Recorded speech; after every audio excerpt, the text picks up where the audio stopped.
దేవాది దేవునికి మహిమ ఘనత ప్రభావములు కలుగును గాక. సంగమం అందరికీ కూడా హృదయపూర్వకమైన వందనాలు. అందరూ మరి చక్కగా వచ్చారు. మిమ్మల్ని కూడా దేవుడు దీవించును గాక. సరే అమ్మా, ఈ రోజు మరి ఈస్టర్, అందరికీ కూడా ఈస్టర్ శుభాకాంక్షలు. పునరుత్థాన దినము, దేవుడు పునరుత్థానుడిగా జయించి మరణము గెలిచి లేచిన రోజు, అదే ఈస్టర్. మరి ఆదివారమును ఇంకా తెల్లవారుచుండగా, తెల్లవారక ముందు చీకటిగా ఉన్నప్పుడే మగ్దలేని మరియ సుగంధ ద్రవ్యము తీసుకొని వెళ్ళి దేవుని చూడాలని వెళ్ళినప్పుడు అక్కడ యేసయ్య లేడు. మనం మత్తయి సువార్తలో కూడా చదువుకున్నట్లయితే 28వ అధ్యాయంలో 8 మొదటి నుండి చదవండి అమ్మా. మత్తయి సువార్త. విశ్రాంతి దినము గడిచిపోయిన తర్వాత ఆదివారమున తెల్లవారుచుండగా మగ్దలైన మరియయు వేరొక మరియు సమాధిని చూడవచ్చిది. ఇదిగో ప్రభుదూత పరలోకము నుండి దిగి వచ్చి రాయిని పొర్లించి దాని మీద కూర్చుండెను. అప్పుడు మహాభూకంపము కలిగెను. ఆ దూత స్వరూపము మెరుపు వలె ఉండెను. హల్లెలూయా. ఉదయకాల సమయంలో ఇంకా చీకటిగా ఉన్నప్పుడు, ఆదివారమున ఇంకా చీకటిగా ఉన్నప్పుడు తెల్లవారుచుండగా మరియా వచ్చి మరి దేవునికి సుగంధ ద్రవ్యాలు పుయ్యాలని పరిగెత్తుకుంటూ దేవుని సన్నిధికి వచ్చారు. వచ్చేసరికి అక్కడ ఏం జరిగిందంటే, దేవదూత వచ్చి ఏం చేస్తుంది, ఇదిగో ప్రభుదూత పరలోకము నుండి వచ్చి ఏం చేస్తుంది, రాయిని పొర్లించి దాని మీద కూర్చొని, మరి యేసుక్రీస్తుని సిలువ వేసినప్పుడు సమాధిలో పెట్టి రాయిని భద్రముగా మరి పెద్ద బండను పెట్టి అక్కడ కావలి వారిని ఉంచారు. తర్వాత ఆ యొక్క సమాధికి ముద్ర వేశారు. ముద్ర అంటే మరి ఇలా చేసినప్పుడు ఇంకెవ్వరు కూడా దాన్ని ముట్టుకోవడానికి వీల్లేదు. ఎవరు కూడా ఒకవేళ దాన్ని ఏమైనా ముట్టుకున్నా దాని దగ్గరికి వెళ్ళినా దాన్ని తీద్దామని ప్రయత్నం చేసినా వాళ్ళకి ఏముంటది, శిక్ష విధించబడతా ఉంటది. ఆ బండకు అలా ముద్ర వేస్తూ వచ్చినారండి.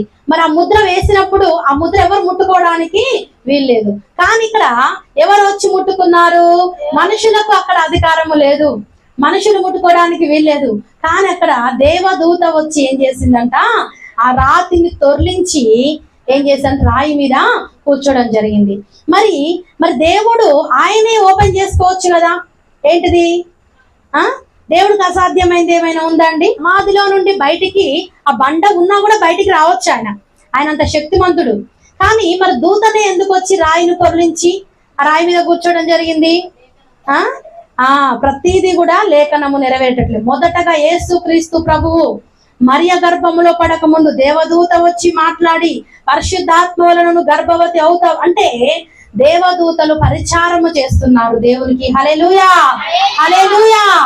మరి బండను తొర్లించడానికి దేవాది దేవునికి దేవదూతలు వచ్చి ఏం చేశాయి, ఉపచారము చేస్తూ వచ్చాయి, రాయిని తొర్లించాయి. అంటే దేవుడు గొప్ప దేవుడు కాబట్టి ఆయన పుట్టుకకి దేవదూతలే సహాయం చేశారు.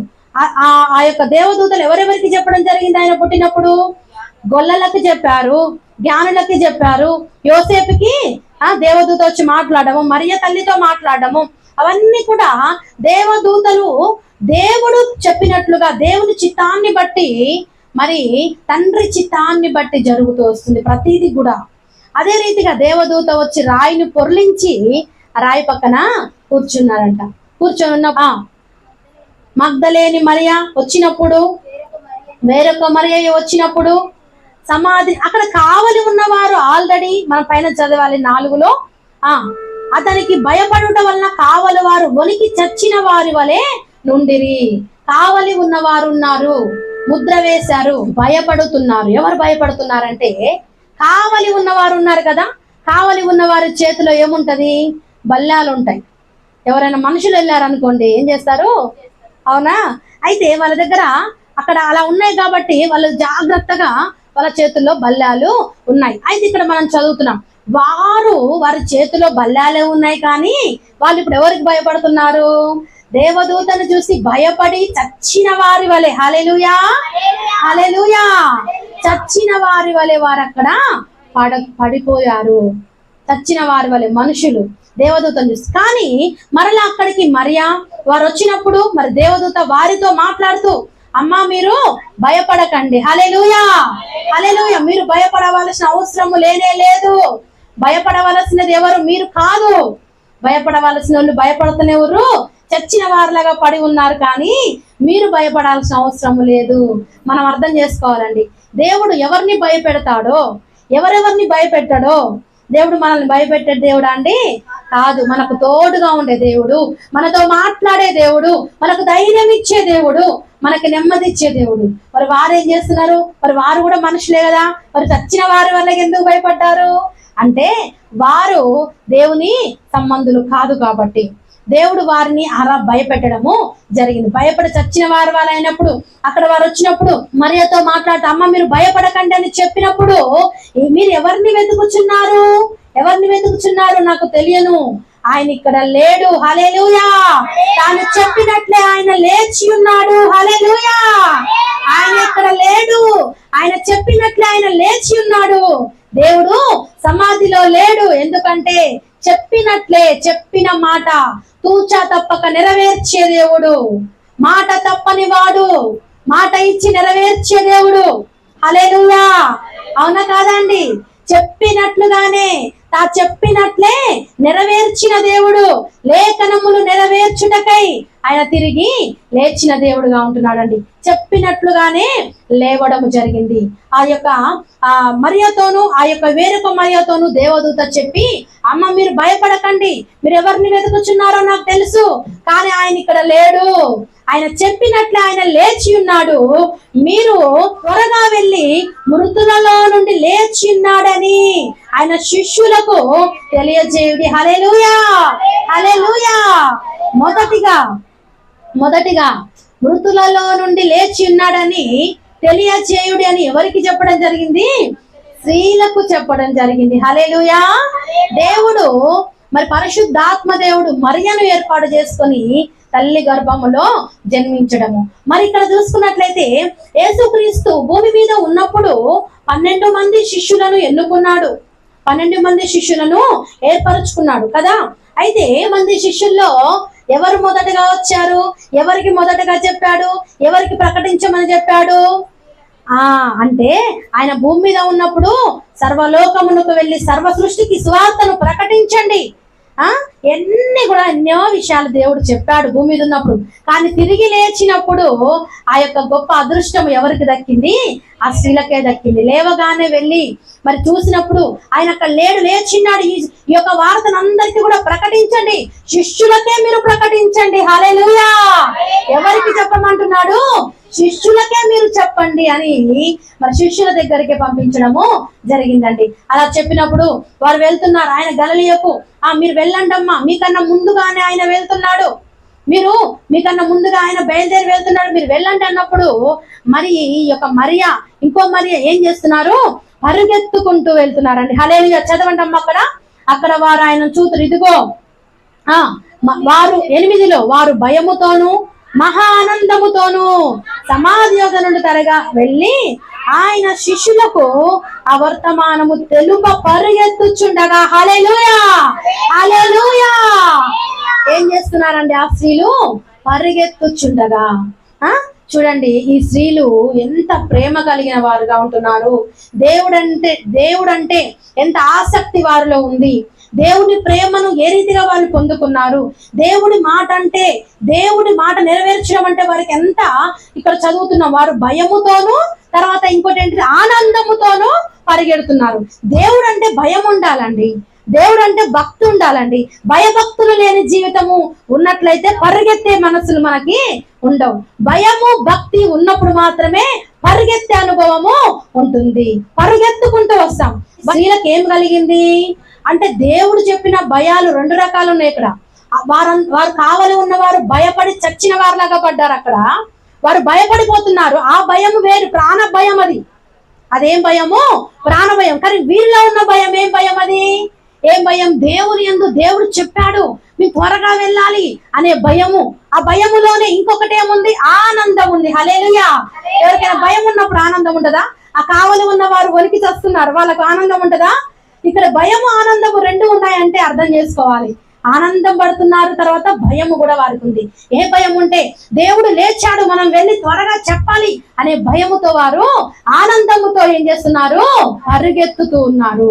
పరిగెత్తడం అంటే ఏంటిది అసలు?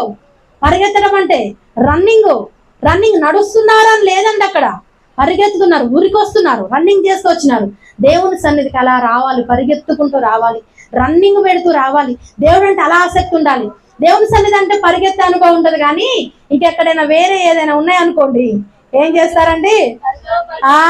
మనకు తెలుసు, చెప్పాల్సిన అవసరం ఏం లేదు.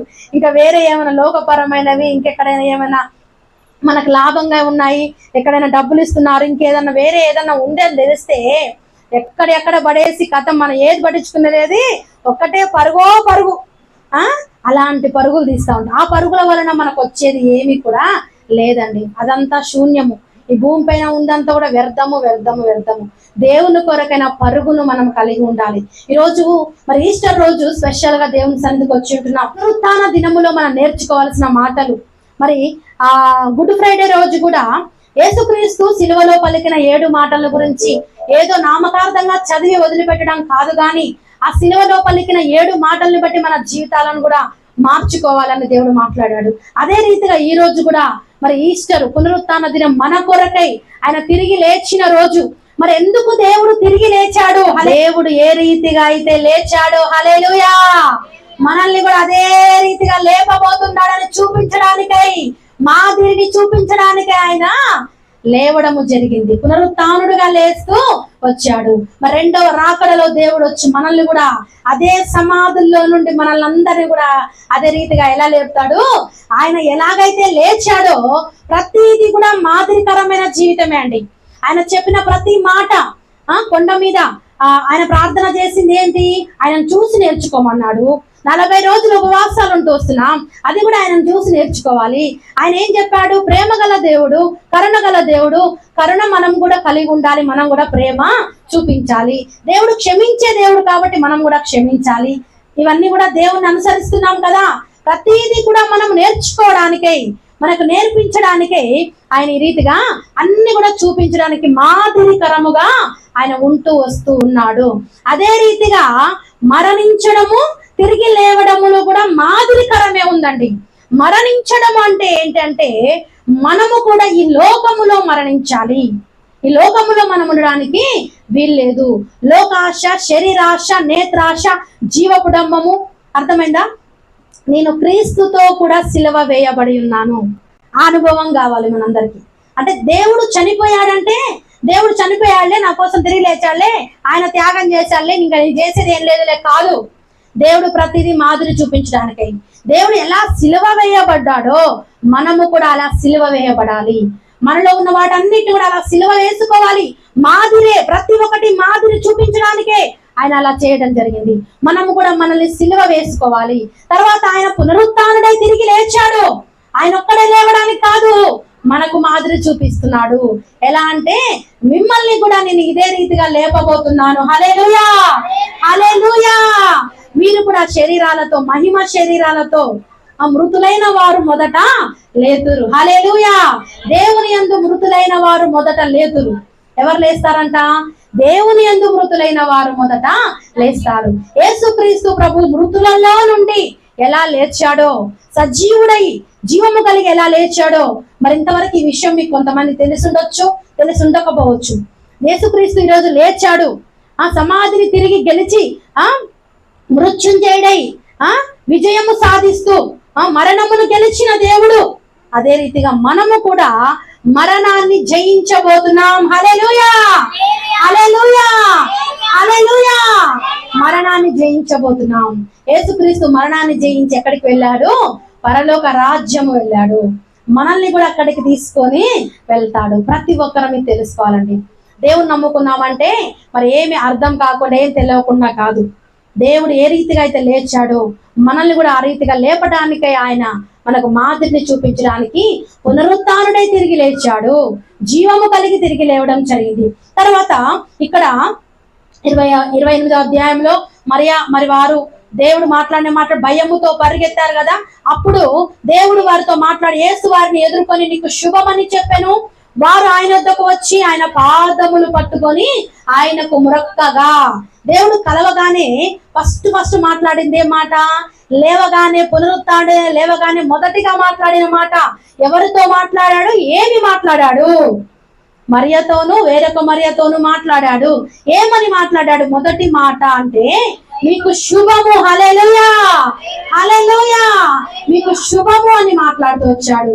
అదే మాట ఈ రోజు ఈస్టర్ రోజు దేవుని సన్నిధికి వచ్చిన మీ అందరితో కూడా దేవుడు అదే మాట మాట్లాడుతున్నాడు. శరీరముతో తిరిగి లేచాడు. తిరిగి లేచి మరి అనేకులకు కనబడుతూ వచ్చినాడు, శిష్యులకు కనపడ్డాడు. మరి తోమా అక్కడ లేనప్పుడు తర్వాత తోమా దగ్గరికి వెళ్ళి నీ చెయ్యి చాపి నా ప్రక్కలలో ఉంచి చూడు, అవిశ్వాసివి కాక విశ్వాసివై ఉండుమని తోమాకి చెప్పడం జరిగింది. మరి ఈ రోజు ఎందరో తోమాలు ఉన్నారండి. హల్లెలూయా, ఉన్నారా లేరా? తోమా అంటే ఏంటిది అమ్మా? ఒకప్పుడు తోమ, ఇప్పుడు తోమ, తర్వాత తోమ కాదు. అప్పుడు ఆ క్షణములోనే, తర్వాత మళ్ళీ ఎప్పుడు అనుకోవడానికి లేదు. ఎంతగా అంటే భారతదేశం ఈ రోజు మనం ఇక్కడ మందిరం ప్రార్థన జరుగుతుందంటే ఆ తోమా వల్లనే భారతదేశానికి తీసుకొని రావడం జరిగింది. ఫస్ట్ ఎలా ఉన్నాడు? నమ్మలేదు. శిష్యులందరి దగ్గరికి వచ్చి చూసినప్పుడు మరి అందరు నమ్మారు, కానీ తోమా మాత్రము నమ్మలేదు. నేను నమ్మను, ఆయన ప్రక్కటెముల్లో వేలు పెట్టి చూస్తేనే నేను నమ్ముతాను అని అన్నాడు. అలాగే మరి ఆ యేసుక్రీస్తు లేనప్పుడు చెప్పిన మాట, తోమా రా వేలు పెట్టి చూడు. మరలా వచ్చి దేవుడికి అన్నీ తెలుసు కదండి. మనం మాట్లాడుకున్నాయి హృదయాంతరంగముల్లో ఏవైతే ఆలోచిస్తున్నాయి అన్ని కూడా ఆయనకు తెలుసు.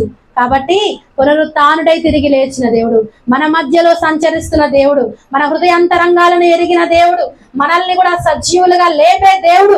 మనము కూడా ఆయనతో పరలోక రాజ్యములో ఉండడానికై మీకు స్థలము సిద్ధపరచ వెళ్ళుచున్నాను, నేనుండు స్థలములో మీరు కూడా ఉండులాగున. మరి తర్వాత ఈ రోజు సంతోషకరమైన దినము, ఆనందించే దినము, మన కొరకే తిరిగి లేచిన మహా గొప్ప పండుగ దినము ఈ రోజు ఈస్టర్ పండుగ.